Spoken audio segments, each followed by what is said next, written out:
तर मित्रांनो आजपर्यंत ना आपल्या शोरूमला क्रुझर गाड्या भरपूर आल्यात, पण आजची जी गाडी ना मित्रांनो, मी अशी गाडी कधीच पाहिली नाही. त्याचं कारण म्हणजे मी ती आज तुम्हाला दाखवतो. तर आजच्या गाडीचं वैशिष्ट्य म्हणजे ह्या ज्या प्रकारचं मित्रांनो जे इंजिन आहे BS3 इंजिन मधलं आहे आणि एवढं नीट अँड क्लिअर कंडिशन मधलं इंजिन 2022च्या देखील गाडीचं नसणार आहे. तर आजची मित्रांनो गाडी असणार आहे 2014-15 ची सिंगल ओनर क्रुझर गाडी, ती देखील BS3 इंजिन मध्ये. गाडीचं मित्रांनो पाहिलं ना सिल्वर कलर मध्ये असणार आहे. मागचे टायर जर पाहिले तर ब्रँड न्यू कंडिशन मधले मागचे टायर देखील असणार आहेत. फ्रंट साईडचे जर पाहिलं ना तर 70 ते 80% पुढचे देखील असणार आहेत.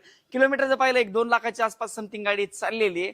गाडीचे ऑल डॉक्युमेंट्स क्लिअर आहेत आणि तुम्हाला जे आहे लोन देखील याच्यामध्ये करून देण्यात येईल. मेन गोष्ट यार तुम्ही म्हणत असताना प्राइस काय, तर प्राइस तुम्हाला स्क्रीनवरती नंबर दिलेला आहे, तुम्ही कॉल करून गाडीचे फोटोज, प्राइसिंग डिटेल्स आणि माहिती वगैरे देखील विचारू शकतात. मेन गोष्ट तुम्ही फॉलो केलं नाही तर फटाफट फॉलो करून ठेवा, लाईक करा आणि जे मित्र घ्यायचा विचार करतात त्यांच्यापर्यंत व्हिडिओ देखील तुम्ही शेअर करा. चला आपण नंतर अशाच इंटरेस्टिंग व्हिडिओमध्ये भेटूया. धन्यवाद.